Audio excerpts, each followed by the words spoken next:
That sound is the default Apple alarm noise, and people hate it because it reminds them of waking up early. Okay, raise your hand if you own an iPhone, MacBook, or some sort of Apple product. Okay, great. Now, unless you're Amish, because this wouldn't really apply to you, raise your hand if you've ever used a form of computer that is younger than 45 years. Good to see. Well, it is highly probable, no, near guaranteed, that that machine has been influenced by Apple in one way or another. Hi, I'm Stringfellow, and I'll be talking about the role Apple had in getting the tech world to where it is today. I feel like computers have been around forever. At least for me, I've had computers in my life for my entire life. The Apple II is the computer I have an abundance of, but I also spice it up with some others, including Macs, clones, and accessories from many other Apple lines. In my personal collection, I have 3 monitors: Mac Classic, Mac SE30, Mac SE, 2 Apple IIGSs, 3 Apple IICs, Apple II Plus, Apple IIe, Apple II Clone, keyboards, cards, disk readers, and many more. The only computers I have that have survived the almost 40-year time span since they were made are the Apple IIe, Apple II Clone, and my Mac SE. My goal for this project was to revive a deceased computer. I decided that my Mac SE30 was the most plausible. I was able to get it to the boot screen, but it's a very temperamental computer, and it sometimes, often doesn't work.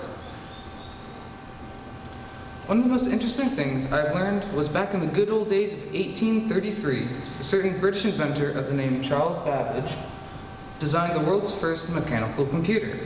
Charles gave it the name Difference Engine.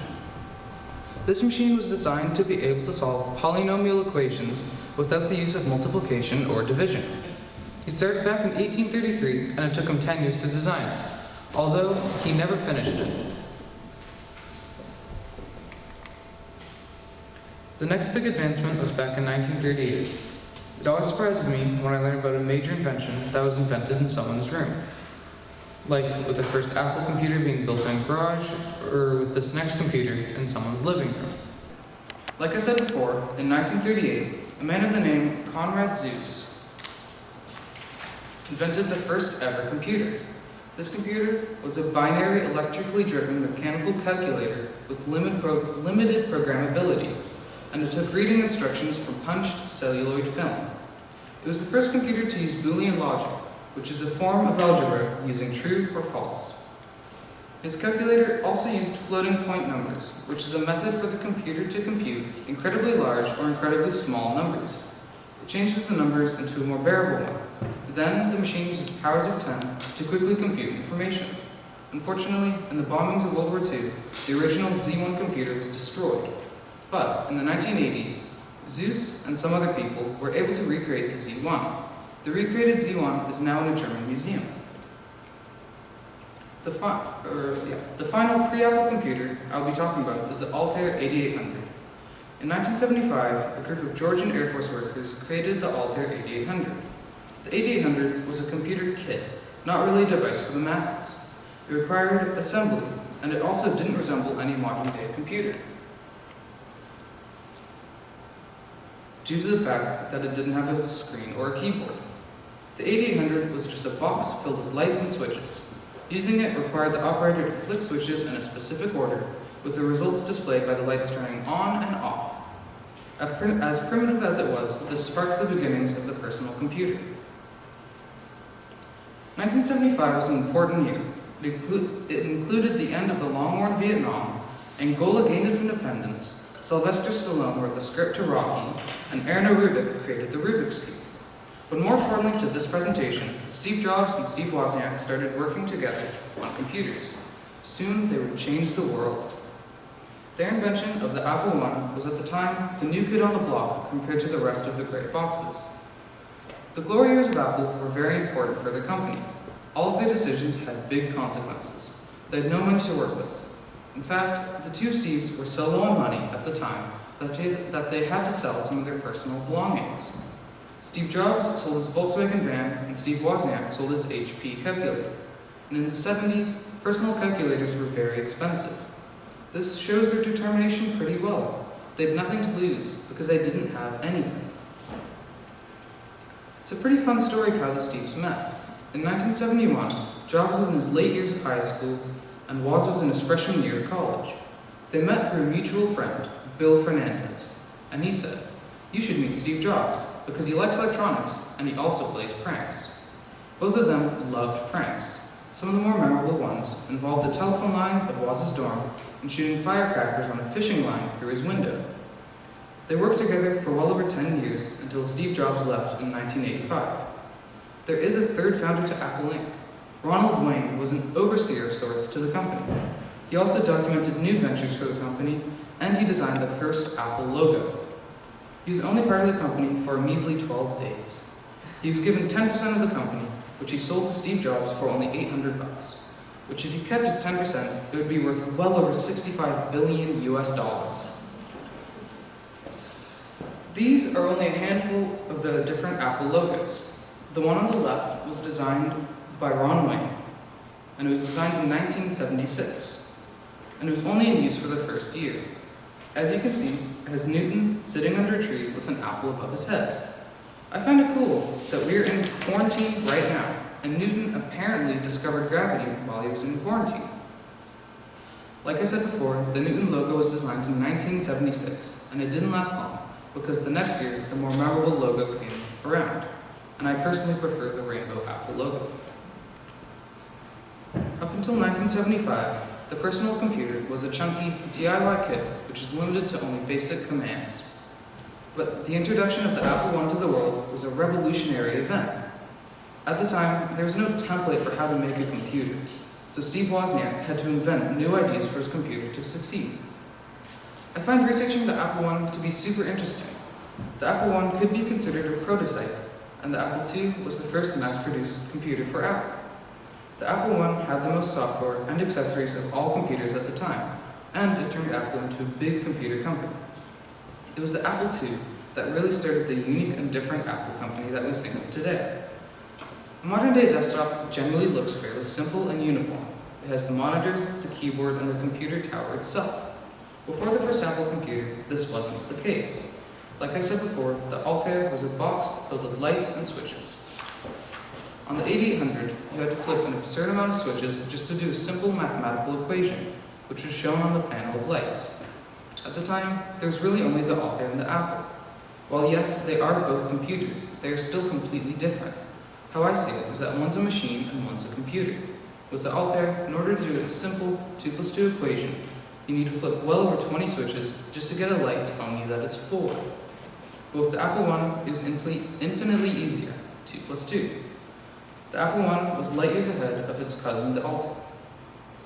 When designing the Apple I, Steve Wozniak was inspired by typewriters and his television to include a keyboard and monitor. At the time, it was huge. The two Steves in just one computer invented 2 out of the 3 components of our modern-day desktop computer. Like I said before, the Apple I was really important for the company, but I believe that the Apple II was one of the least known computers, but one of the most important computers in history. Even more important than the Apple I. Here's why. To start, when I say the Apple II was vital for Apple, I'm talking about the Apple II line of computers. All of the different computers in the II's lineup are very different, and all of them include a new aspect that further pushed Apple to the foreground. As the name would suggest, the Apple II is the computer that came directly after the I. The main differences is that the II was more, professionally built, and they made more of them, and they're all around more of a complete computer. But now let's hop right into the different flavors of Apple II. The first Apple II is, obviously, the Apple II. I don't plan on talking much on this computer because, while it's definitely important to the history of Apple, I don't want to talk much on this computer because I don't currently have it in my collection. I also use it as the baseline of early computers, and I will talk more on how Apple improved later on. So I'm going to briefly skim over this computer. The Apple II was originally released on June 10th of 1977. The Apple II is the beginning to the start of arguably Apple's most important computer line. The next computer in the Apple II line is the Apple II Plus. This is one of my favorite computers I own. The Apple II Plus was released in June of 1979, and it is the oldest complete computer I own. I say complete computer because I do have a card for the Apple II, and that is from 1978. So it's my oldest computer, but it's not my oldest part. The Apple II Plus is not too different from the Apple II, except that it's shipped with a higher amount of RAM. Nowadays, you don't really care for how much RAM you have. The modern computer generally ships with at least 8 gigabytes, and that is more than enough for the day-to-day usage. But with the Apple II, the cheapest model shipped with 4 kilobytes, and with the Apple II Plus, it shipped with at least 16 kilobytes. Back in the day, computer programmers always had trouble fitting their software on the computers. Now, 16 kilobytes might not seem like a lot. With the Apple II Plus, they literally had 4 times as much space to work with, and they were able to work on much more ambitious programs. The numbers I throw out at you might not seem super important, but if you think about it, it's crazy important. Now imagine you're writing a story on one of the computers, but you can only write it in 64 words. It's not a lot, but it still works. Now imagine how much easier it would be to start with a newer computer that could write it in 256 words. Both computers can still write a story, but the newer one is better at it. I hope I was able to get you to imagine how important the Apple II Plus upgrades are. The Apple IIe was the third computer in the Apple II lineup. And it's the only computer that I have that I know for certain works. Now, I really don't want to talk much about this computer because it wasn't too much different from the 2 Plus and the 2. An interesting thing I found out was that this computer currently holds the record for the longest manufacturing timeline of any Apple computer. It lasted 11 years on the market before it was discontinued. The Apple IIe was released in 1983 and it was discontinued at the end of 1993. One cool thing about these computers is their names. For example, the Apple IIe stands for Enhanced, although there is another model of the Apple IIe that is called the Enhanced Apple IIe. That confuses me a little, but let's move on to the next computer. When I was writing my Masterworks paper, the computer I talked the most about was the Apple IIc. I find it funny that the computer I talked the most about I've yet to actually turn on. And I'm unable to turn it on due to the fact that this computer has a really funky proprietary power cable. This computer is interesting because it is, in my opinion, the most advanced Apple II computer. I feel like the IIc shows very well how Apple was an innovator. It also shows how Apple evolved to be different from all the other tech giants, such as IBM. This computer was the 4th iteration into the Apple II lineup, and it was released in 1984. It was a giant departure from the rest of the IIs. The Apple IIc was ahead of its time. A personal computer at the time was big, heavy, and designed with a uniform design, a big gray box paired with a heavy monitor and keyboard and mouse. The IIc was Apple's first portable computer. This computer was tiny.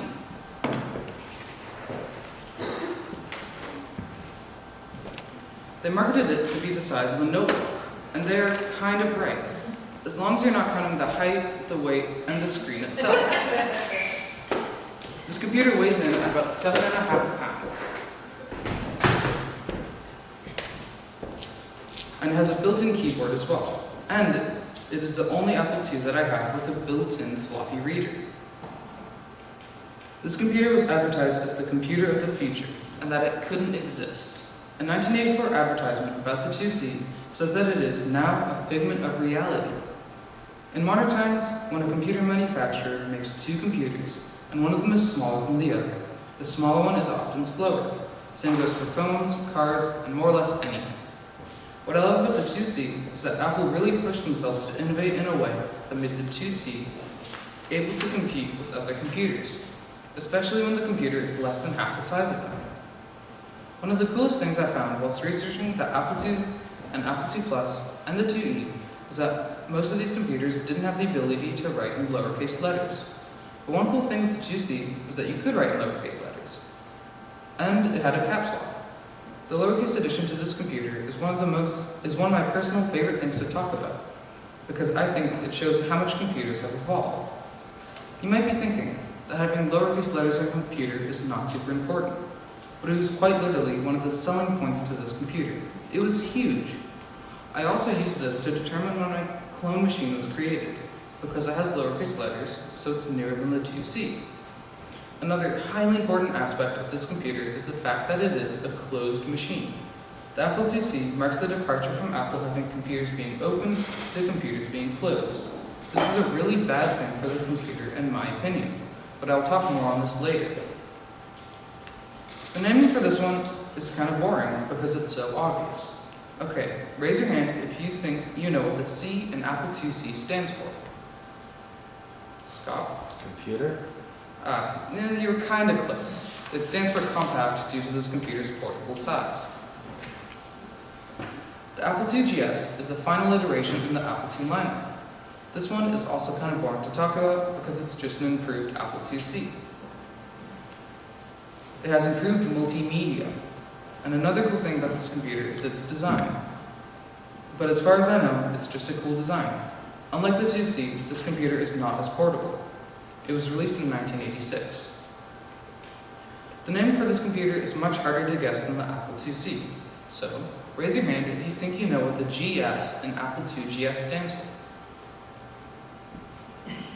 Graphics system? Ooh, you're close. It stands for graphics and sound, due to the fact that this computer has enhanced multimedia functions. All the things I've talked about before with Apple are good things, but they definitely have had some intense failures. The first one I would like to talk about is the Apple III. Apple was doing great in the 80s, but they were in trouble.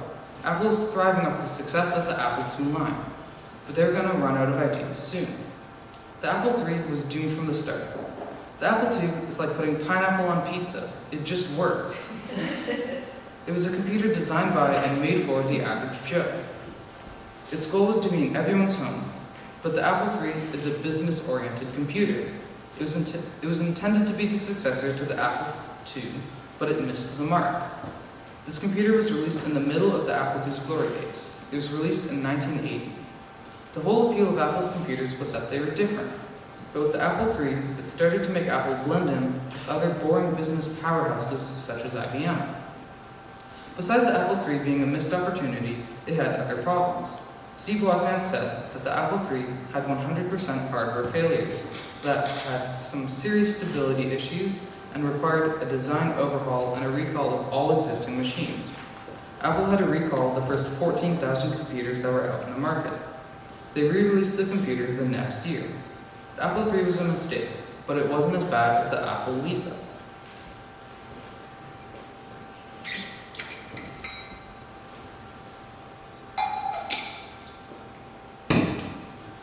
GUI, or Graphical User Interface, is a large part of the everyday computer. Apple, like many things, was an early adopter of the GUI. Even though Apple does it really well, the first computer they had with the GUI was a complete flop. It was again different from what Apple did right. Making computers for everyone was their success. And like the Apple III, Lisa was a business-oriented computer. Lisa was the older and fancier sister to the Apple Macintosh, and she, unfortunately, couldn't compete. It was released in 1983, and the original Mac was released a year later. Earlier on, I mentioned that the Apple IIc was a closed system. This is debatably a good or bad design intention. Closed that it means that it's potentially more reliable. Open is more repairable and customizable. Apple doesn't really talk about being closed because it seemed to be greedy and protectionist. But it keeps an Apple an Apple. Not including the Apple III's stability issues, Apple's computers are seen as stable, reliable pieces of machinery. If they were open, it would introduce unknown variables into the computer, which is out of Apple's control. Apple loves being in control to protect its brand. It's a reasonable goal, but if something does break, your repair options are limited. It gives you 4 options. 1, pay Apple to fix it. 2, hack up a solution, which is extremely ill-advised unless you really know what you're doing. 3, buy a new one. Or 4, the computer turns into landfill. So I knew that going into this would be hard for a teenager with little to no experience to get these machines working. After I tested all of my machines, I chose my Mac SE30 to work on as it seemed to be the closest to life in my collection. It sounded like it had a running drive inside. Its screen turned on, but it was mostly an illegible image, and sometimes the computer chimed. The floppy drive reader also gets jammed, which is a problem. The reader takes the drive in like normal, but it wouldn't eject them. Even after we used a paperclip, it just wouldn't spit them out. The early Macintosh's cases are very hard to get off. First, you needed a Torx bit tool, which is 4 inches long, to get the top 2 screws. Then there's another 2 easier to get screws at the bottom. After all that, you have to pry off the case. From my experience with these computers, it's a lengthy process. But taking the case off is just the beginning. The early Mac designs are super well known for their small tabletop design. The problem with the computers being so small is that once you get the case off, they are super compact. It makes it hard for anyone to repair them because Apple designed these computers so that only people with a high level of experience can repair them. But after we painstakingly removed all the hard-to-reach Torx screws and then dusted it off a bit, we turned on the Mac SE30. Up until that point, this computer had been useless. They wouldn't work. It seemed that all the computer needed was a bit of a clean, because it booted up to the diskless screen. Early on, I thought the computer would only work without its casing, and that maybe the case was a bit deformed and was pushing in on the video board. After further investigation, we concluded that multiple parts of the computer were failing. It was never designed to live this long, but I'm still super impressed it's going, even if it's temperamental on whether it boots or not. This is a video of the first time we got the Mac SE30 to work. As you will see, I was a pretty happy camper when this happened. But I would also like to point out that as soon as I plugged the power cord in, the whole computer popped. It kind of came alive like Frankenstein.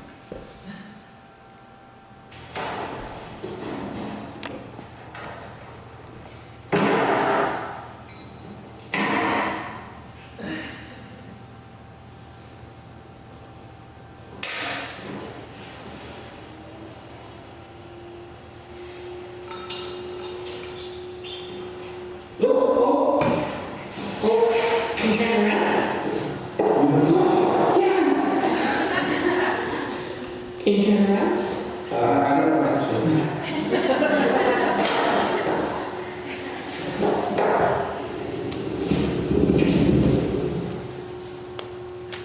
It's looking for a disc.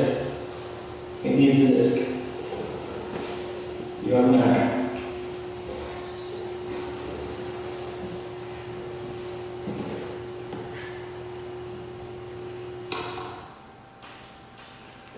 It's reasonable that a computer is going to fail at some point. They have moving parts, they get hot, and they have systems that have to work together. Some of my computers that are 30 plus years old are still working. If every computer worked for 30 years, Apple wouldn't be the $1 trillion company that it kind of is today. The question is how long should a computer last? And should you or me be able to fix it? And what about the planet?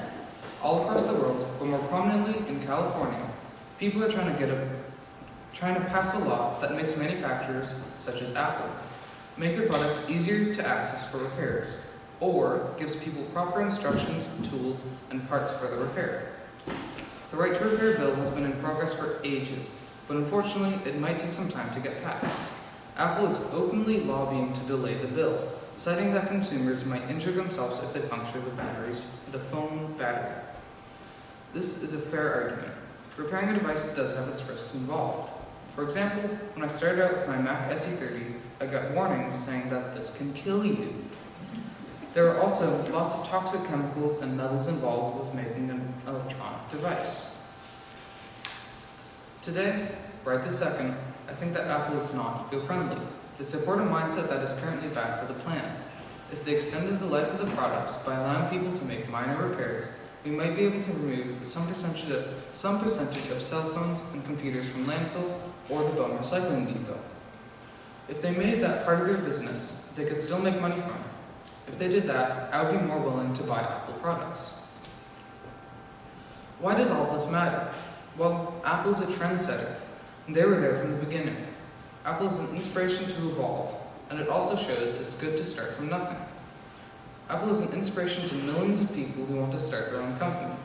Apple is important, not so much because they inspire people to be good at business, but to think different. Without people and companies being different, there would be no competition, and everything would be the same bland gray boxes. In short, Apple made the computer world less boring. I would like to give a huge thank you to Dave McCollum, Richard Kimball, Rick Stringfellow, Jason English, Brian McKaig, and my mom. Thank you, David, for adding tons of cool and interesting facts to my project. Thank you, Richard, for making the floppies. And even though COVID messed it up, it would have been so much fun working with the SE30 with you. Great. Thank you, Rick, for somehow getting me to work on this project. Thank you, Jason, for adding a really neat point of view to my presentation. And thank you, Brian, for generously gifting all of these computers. And last but not least, thank you, Mum, for pushing me to get my presentation done and being the best computer photographer and cinematographer and orange peeler out there.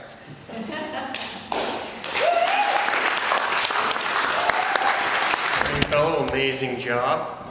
As we know, Apple is certainly one of the most important companies of all time for what it's done, and it's really interesting to see the evolution of Apple presented right here with all these great computers. My question to you is this: which company has had the greater impact on modern computers, Apple or Microsoft? That is a good question. I personally think that Apple is more impactful, but Microsoft definitely does have its part. Like, well, Apple's done this, but Microsoft, I don't think I mentioned this in my presentation or my paper, but Bill Gates and another person, they were the first people to put BASIC, which is a coding language, on the Altair. So, Microsoft was important, but I personally think Apple was a bit more. Rick, do you have a very hard question for your son? Sure. Great presentation. Glad it's over. My question to you is, towards the end of your presentation, you were talking a lot about the eco side of things. Do you think you can make a computer that will last forever? I think we're getting close. Yeah. Computers in the past 10 years haven't really evolved. Maybe the addition of the SSD drive to the computer, but besides that, they've been fairly the same, besides minor upgrades. So I think we're getting close to having a computer that would last at least for a lifetime. And we're getting to the point where you can't make it better. So we're getting close. Well done, Mr. Stringfellow. Your paper and your presentation are mostly looking back. My question is about looking forward. You've given a lot of attention and thought to the company. What do you see them doing next? What should we be looking for? Well, I kind of see them going in two different paths. There's the one that I like and the one that I don't like. The one that I would like to see is Apple getting more open and helping the community more. And the route that I don't want them to go is smaller and more closed and more Apple. Yeah. Hope that answers it. Thank you.